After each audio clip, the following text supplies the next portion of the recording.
देश के अलग अलग राज्यों से यहाँ पे अध्यक्ष भी आए हुए हैं। क्या मैन मुद्दे थे, क्या मांगे थी? जो कल जंतर मंतर पर आपका बहुत प्रदर्शन भी हुआ, और किन मांगों को लेकर आज आपने प्रेस कॉन्फ्रेंस रखी? हमारी कर्मचारियों का बहुत बहुत धन्यवाद करता हूँ। लगातार आप और देश के ड्राइवर की आवाज़ आप लोग दिखाते हैं, और जब भी हम सभा करते हैं आप तुरंत कवरेज कर सरकार तक भेजने का काम करते हैं। देखिए, ये इस 22 और 23 का जो सभा था वो मुख्य बिंदु पर जो था अपने ड्राइवर वेलफेयर बोर्ड और ड्राइवर आयोग यानी कि driver commission driver welfare board के ऊपर था, जो कि हम पिछले 10 सालों से संघर्ष और ड्राइवर कल्याण संघ भारत जो करता आ रहा है। आप लोग कई हमारे पत्रकार महोदय साक्षी गवाह हैं, कई बार हम करके चुके हैं, सरकार को मांग पत्र दे चुके हैं, पर सरकार जो है देश के ड्राइवर के साथ सौतेला व्यवहार कर रहा है। ये हरगिज़ ऑल ड्राइवर कल्याण संघ भारत नहीं बर्दाश्त करेगा। 2001-12-2023 में आंदोलन किया था, सरकार को मुख्य रूप में चेतावनी दिया था, जो कि सरकार को संज्ञान में लेते हुए चुनाव में कुछ घोषणा करे हैं भारत सरकार ने, हमारे श्रीमान नरेंद्र मोदी जी ने, प्रधानमंत्री जी ने, पर वो एक जुमला है कि लॉलीपॉप है सरकार ने देश के ड्राइवर को दिया, जो कि जमीनी स्तर पर कुछ भी नजर नहीं आता है। और ऑल ड्राइवर कल्याण संघ भारत देश के संपूर्ण ड्राइवर यूनियन ये मांग करते हैं कि देश के ड्राइवरों के लिए सुरक्षा के लिए उसके लिए सुरक्षा कानून बनाया जाए, ड्राइवर आयोग बनाया जाए, ड्राइवर वेलफेयर बोर्ड बनाया जाए। अन्यथा आने वाले टाइम में हमारी संघर्ष और भी तेजी के साथ, अभी जो देख रहे हैं ये मेन अधिकारी है, अभी जनरल नहीं है, ये सिर्फ मेन जो हमारे अध्यक्ष, उपाध्यक्ष, ब्लॉक प्रधान, मीडिया प्रभारी, प्रदेश अध्यक्ष है। ये अभी तो जनता में जब खलबली जब मचेगी फिर सरकार हमें या देश के ड्राइवर को गुनहगार ना बनाए, अन्यथा ये सब उसी प्रकार से अगर जिम्मेदार हमारी सरकार या राज्य सरकार है।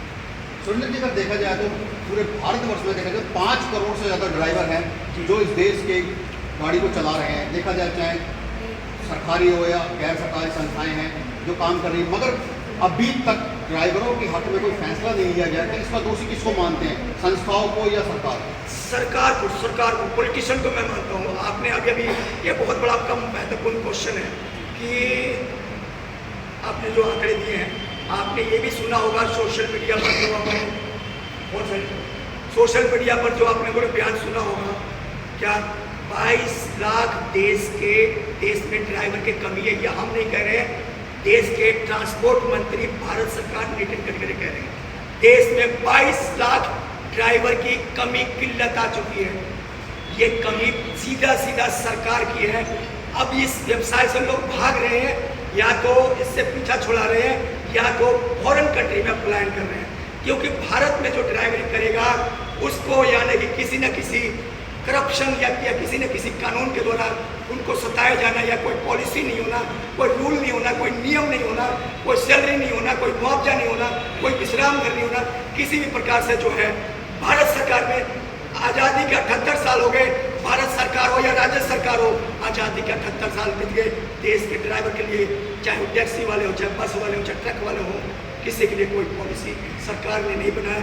इसीलिए हमें इस बात का दुख है, मेरे देश के ड्राइवर, मेरे भारत के नागरिक अपनी मातृभूमि को छोड़कर, अपनी जन्मभूमि को छोड़कर विदेशों में पलायन कर रहा है। ये हमें बहुत दुख की बात है साहब, चंद पैसों के लिए। अगर देखा जाए तो गवर्नमेंट पॉलिसी तो बनाती है, मगर धरातल पे आते आते दम तोड़ देती है। जैसे आपने कहा ड्राइवर आयोग और कि जो हम मांग कर रहे हैं, ड्राइवर आयोग अगर बनता है तो उसमें जो कमेटी बनाई जाएगी उसको कैसे देखा जाए? सर, ड्राइवर आयोग आपने कहा कमेटी बनाएगी तो कैसा देखा जाए? मीन्स देखिए सर, ये सरकार की जिम्मेदारी है। अगर हमारे पास जमीन होगा तो हम मकान 2 मंजिला बनाएंगे या 10 मंजिला बनाएंगे, वो तो बात की बात है, पर मेन मकसद है कि हमारा यानी कि जमीन होना चाहिए। जमीन होगा तो हम 2 मिनट में संशोधन करेंगे, 2 मिनट में बैठ कर भैया ये इसमें कमरा बनाओ, इसमें ऐसा करो, इसमें हमारे को भी लो या हमारे संगठन को भी लो या ड्राइवर यूनियन को लो। मुख्य भूमिका है कि ड्राइवर एक देश के जो प्रधानमंत्री है या देश के जो पॉलिटिशियन है, देश के जो राजनेता या नेता है, कम से कम पार्लियामेंट में चर्चा तो करें, आवाज़ तो उठाएं, कम से कम एक देश के ड्राइवर के बारे में विश्लेषण तो करें। और कोई भी MP, MLA, सांसद, विधायक देश के ड्राइवर के बारे में कोई भी सोचने के लिए राजी नहीं है। हालांकि उनके बच्चों को स्कूल पहुंचाने वाला एक ड्राइवर है, उनके माता पिता को धार्मिक स्थल के यात्रा कराने वाला एक ड्राइवर है, उनके घर में दूध पहुंचाने वाला एक ड्राइवर है। फिर भी मुझे समझ में नहीं आ रहा है ये भारत सरकार देश के ड्राइवर के साथ सौतेला व्यवहार क्यों ऐसे कर रही है। सुरेंद्र, जब ये कानून आया था 2022 में, जिसमें ड्राइवरों में खलबली मची थी कि अगर कोई एक्सीडेंट हो जाता तो उसका जिम्मेवार ड्राइवर ठहराया जाएगा, कई यूनियंस ने, कई ऑर्गेनाइजेशन ने इसका विरोध भी किया और मांग सड़कों तक पे आ गई। मगर उसके बावजूद कई एजेंसियां, कई ड्राइवरों की यूनियंस जाके सरकार से मिलती हैं और मामला ठंडे बस्ते में चला जाता है। आज सर कहीं हुई है जिसमें माननीय हमारे जो सड़क परिवहन राज्य मंत्री नितिन गडकरी जी, उन्होंने इस पर संशोधन भी किया, मगर आज वो मामला दब के रह गया। क्या इसमें कहीं ना कहीं ड्राइवर यूनियंस की कमियां नहीं है?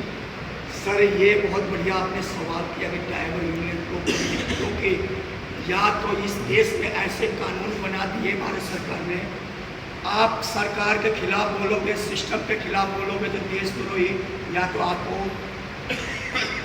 तिहाड़ जेल भेज दिया जाएगा किसी न किसी अपराध में। आज भारत का नागरिक, भारत का ड्राइवर सरकारों के खिलाफ, भ्रष्ट सिस्टम के खिलाफ बोलने से पहले ना 4 बार सोचता है। मैं सरकार के ऊपर अपने भ्रष्ट सिस्टम के खिलाफ बोल रहा हूँ, क्योंकि वो सरकारें जो हैं गरीब की आवाज़ को और मजलूम की आवाज़ को दबा के रख देती हैं, ना कि उसको उठाने देती हैं। आप देखते होंगे, पहले सीधी बात करें, पहले एक आदमी मंजूरी जंतर मंतर पर 12 दिन के लेता था, अब एक आदमी को सिर्फ 3 घंटे के लिए मिलता है, 2 घंटे के लिए मिलता है। ये क्या है? ये सरकार की नीति क्या है? ये कौन सी रवैया है? यानी कि कुल मिला के, चाहे वो कोई भी हो, चाहे आप भी हो, जैसे हमारे बहुत सारे पत्रकार भाइयों के भी मैं मुद्दा देखता रहता हूँ, पत्रकार भाई भी हमारे दुखी हैं। क्या एक पत्रकार जो जनता की आवाज़ उठाता है, वही पत्रकार को एक दिन जंतर मंतर पर अपने हक के लिए जाना पड़ता है, वो भी महज 3 घंटे के लिए? क्या ये देश के कानून क्या है? I don't know. ये देश क्या चाहते हैं, देश के प्रधानमंत्री क्या चाहते हैं, हमें समझ में नहीं आता सर। सुरेंद्र जी, अगर बात की जाए, अगर सभी ड्राइवर, देश की जितनी ड्राइवर्स यूनियंस हैं, जो ऑर्गेनाइजेशन अगर एक हो जाएं, तो कहीं ना कहीं सरकार को आपकी बात सुननी होगी और ये कहने का लाना ही पड़ेगा। तो कहीं ना कहीं यूनियंस की जो है आपस में एकता ना होने का कारण बहुत बड़ा सर, ये आपका बहुत बड़ा महत्वपूर्ण सवाल है और इसकी 2 संक्षेप में जवाब देना चाहूँगा। पहली बात तो ड्राइवर यूनियन को इकट्ठा नहीं होने देती है सरकार। आपको कोई ना कोई बीच में सरकारी एजेंट या कोई पॉलिटिशियन शामिल कर दे ताकि यूनियन इकट्ठे ना हो जाए। और दूसरा, यूनियन इकट्ठे नहीं होने के कारण, जैसे ये टैक्सी वाला भाई है तो इसके लिए अलग फॉर्मूला निकाल देंगे, ये ट्रक वाला भाई है इसका अलग फॉर्मूला निकाल देंगे। अब क्या होता है, ये संतुष्ट हो गया, मेरे को सरकार ने ये दे दिया, लॉलीपॉप दे दिया सरकार ने, अब इसको नहीं मिला, ये नाराज हो गया। यानी कि कुल मिला के फूट डालो की राजनीति ये भारत सरकार और भारतीय पॉलिटिशियन के लोग कर रहे हैं और ये देश के ड्राइवर बर्दाश्त नहीं करेगा। अब जागरूक हो गया। आज आपको बता दूं कि पूरे भारत के जितने भी राज्य हैं, केंद्र शासित राज्य हैं, हर एक यूनियन महासंघ, उड़ीसा महासंघ, बहुत सारे ऐसे संगठन हैं जिनका नाम लेना चाहो तो 5-10 मिनट लग जाएगा। बहुत सारे बड़े बड़े संगठन जो हैं आज दिल्ली जंतर मंतर पाए, उन्हीं मुद्दों पर लेकर आने वाले टाइम में जो या तो भारत स्टेरिंग छोड़ो अभियान, यानी कि गाड़ी छोड़ो अपने घर जाओ, हम हिंसा करना चाहते हैं। आप जिस तरह मांग लेके बैठ रहे हैं, तो इसको अगर आपकी मांगों पर ध्यान दीजिए तो आपका अगला कदम क्या हो? अगला कदम सर, ये बहुत बढ़िया सवाल करेगा। अगला कदम क्या है? अगला कदम यह है कि अभी सभी यूनियन के सामूहिक मीटिंग हुई है और बहुत जल्द जो है इंडिया लेवल पर जो है उसकी घोषणा होगी और कि इतने तक से इतने तक के बाद पूरा भारत क्लोज, यानी कि बंद, हड़ताल। हम किसी भी तरह का क्षति हम समाज को या सरकार को या सरकारी संपत्ति को नहीं पहुंचाएंगे। हमारा मकसद है गाड़ियां खड़ी करो, अपने अपने घर जाओ और कोई काम करो, सब्जी बेचो, दिहाड़ी करो, मजदूरी करो, ईंट भट्टे का काम करो, पर ड्राइवरी मत करो, क्योंकि ड्राइवरी करोगे तो कोई ना कोई आपको आके सताएगा और कोई ना कोई आके माँ बहन को गाली देगा। एक ड्राइवर की माँ बहन नहीं होती क्या? उसकी माँ को दर्द नहीं होता? अपने बेटे को दर्द नहीं होता? उसकी बीवी को दर्द नहीं होता कि मेरे पति को गाली मिल रही है?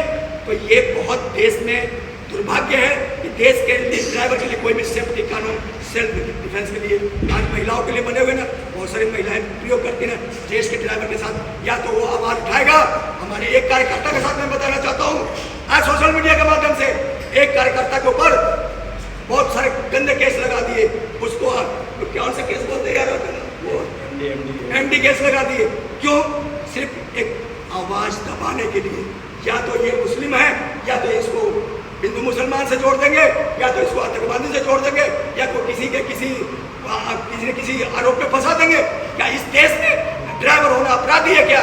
मैं पूछना चाहता हूँ मीडिया के माध्यम से, क्या भारत में टैक्सी चलाना अपराधी है क्या? क्या बस चलाना अपराधी है क्या? क्या ट्रक चलाना अपराधी है क्या? क्या देश की सेवा, देश के नागरिक की सेवा करना हम अपराधी है क्या? ये एक सोचने का विषय है, एक जानने का विषय है आप सभी के लिए। ठीक है, धन्यवाद सर। मेरा नाम मोहम्मद ज़रीफ है, मैं डिस्ट्रिक्ट संबल उत्तर प्रदेश से आता हूँ। कट मार दोबारा कर उनको धन्यवाद देता हूँ कि आज हमारे ड्राइवर समाज की आवाज़ को आप लोगों ने उठाने का और खुद भी उठाते हैं और मौका दिया, उसके लिए बहुत बहुत बधाई आपको। दूसरी बात, मैं अपना परिचय देना चाहता हूँ। मेरा नाम मोहम्मद ज़रीफ है, मैं डिस्ट्रिक्ट संबल उत्तर प्रदेश से आता हूँ।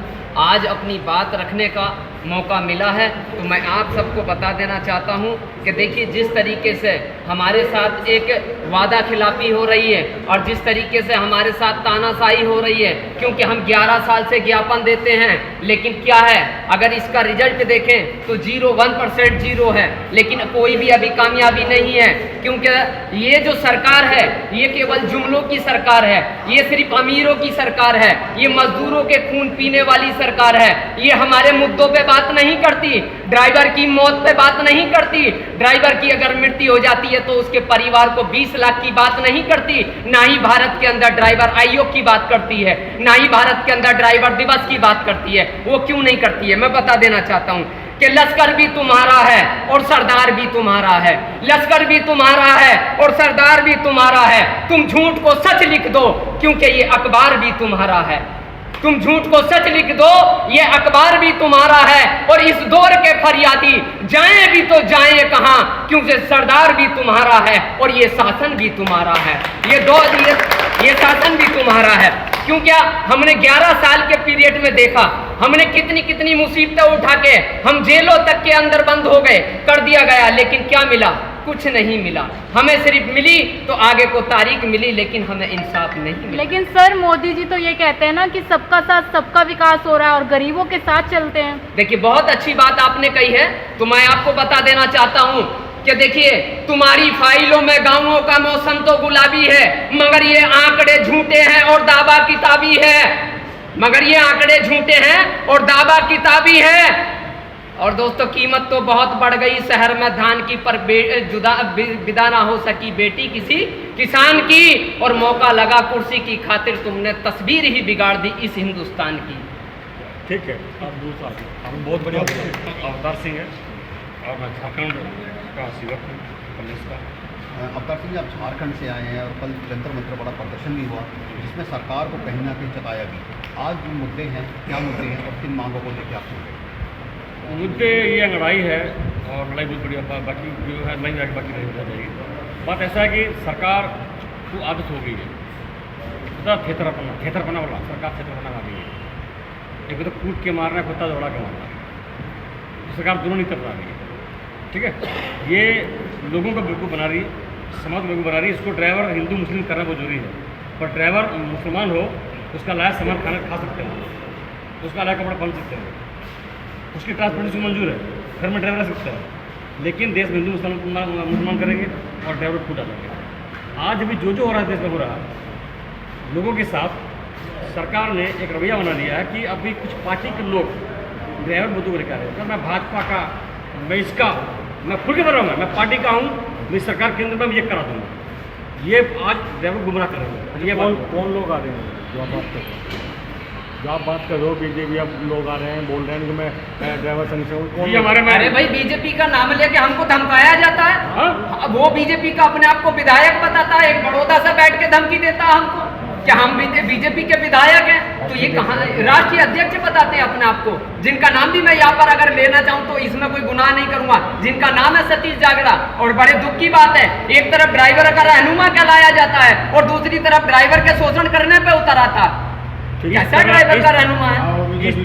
इस तरह का नमूना वो किसी को नहीं बख्शता हो। और दूसरे लोग पैसा ले संगठन नाम पर तो उनको दर्द होता है। वो अपने पैसा जो लेते हैं वो दही बोले बात होती है। तो कोई भी यूनिट सेंटर के लिए एक फॉर्म होता है, वो तो आप भी जानते हैं। ठीक है, उसमें अपने उसके नाम पर ड्राइवर को लड़ाया जा रहा है, गुमराह किया जा रहा है। ये कम करो। ठीक है, मनोज जी ऑफिस में सेंटर में एक भाई आप उठती है, मगर कहीं ना कहीं आपकी मांगे अधूरी रह जाती हैं। सबसे पहले तो सभी मीडिया बंधुओं को मैं हाथ जोड़ के प्रणाम करता हूँ और मैं आशा करता हूँ कि ये हमारी बातें सरकार तक पहुँचाएंगे, इसलिए सभी मीडिया बंधुओं को हाथ जोड़कर पहुँच। मेरा नाम मनोज कुमार शर्मा है, मैं जिला भिवानी जिला अध्यक्ष हूँ हरियाणा से। तो भाई हमको 10-11 साल हो गए हैं भाई मांग पत्र देते हुए, सरकार ने अभी तक हमारी कोई सुनवाई नहीं की। हम सरकार से एक दरख्वास्त लगाते हैं कि भाई मास्टर का लड़का मास्टर बनता है, डॉक्टर का लड़का डॉक्टर बनता है, वकील का लड़का वकील बनता है, ड्राइवर का लड़का ड्राइवर क्यों नहीं बनता? ये सरकार से हमारी दरख्वास्त है। कारण क्या है, क्यों ड्राइवरी करना आज कोई पसंद नहीं करता? हर जगह जो है ना ड्राइवरों की शॉर्टेज होती है, क्यों ना तो टाइम पर खाना है, न नहाना है, न पैसा मिलता है, इसलिए ड्राइवर बहुत प्रताड़ित है। जैसे ही आप पत्रकार में होते हैं, आप भी अपने बच्चों को पत्रकारिता सिखाएंगे, ड्राइवर अपने बच्चों को ड्राइवरी नहीं सिखाएगा। कुंडे डाल लेना भाई, कुंडे डाल के खा लेना वो मंजूर है, ड्राइवरी करना मंजूर नहीं है। क्यों? वो खुद भुगत भोगी होता है, इनकी कोई सुनाई नहीं है। तो हम बार बार यही दरख्वास्त लगाते हैं भाई, ड्राइवर संघ की जो है आवाज़ है, इस आवाज़ को आप उठाइए और हमारे को शोषण से मुक्ति दिलाइए। ठीक है। जो आज प्रेस कॉन्फ्रेंस कल प्रदर्शन भी हुआ था, जंतर मंतर से बड़ी संख्या में अलग अलग राज्यों से ड्राइवर भी आए थे। मैं यहाँ के जितने मानवीय हमारे मीडिया प्रभारी है सबको मैं नमस्कार करता हूँ। आपने एक सवाल अभी पूछा था, और सवाल आपने ये पूछा था जो आपके इतने सारे संगठन हैं, ना तो इसमें सरकार दोषी है और ना तो हमारा सारथी समाज दोषी है। सच कहना कोई गुनाह नहीं है, और मैं बड़ा तेज़ बोलता हूँ, और अभी भी मैंने बोला था, ना इसमें सरकार दोषी है ना मेरा सारथी समाज दोषी है। ये अगर दोषी है तो यहाँ के संगठन, जितने भी संगठन हैं ये दोषी हैं। हर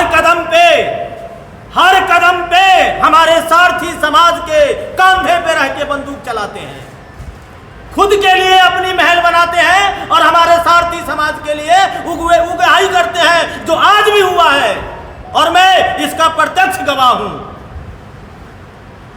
केवल संगठन, जितने भी हमारे भारत के संगठन हैं सारथी समाज के लिए जो बनाए गए हैं, केवल अपने महल बनाने के लिए बनाए गए हैं, एक भी सारथी समाज के लिए नहीं बनाए। सरकार दोषी नहीं है, मैं बता रहा हूँ। ऐसे संगठनों क्या कहोगे?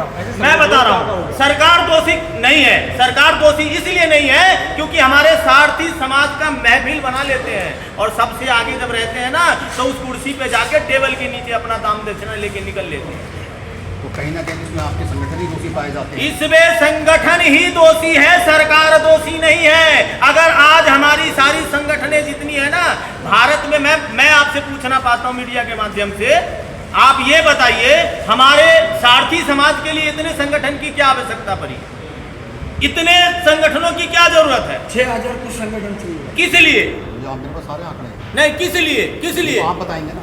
मैं बताता हूं ना, अगर महफिल चलती है ना तो हवलदार नहीं होता ना कोई दरोगा होता है। मंजिले सबका एक है, हमें बस कुर्सी चाहिए, हमें टिकट चाहिए, बस बुला लो इनको, मजमा लगाओ, क्योंकि ये कल भी ड्राइवर थे और आज भी ड्राइवर है।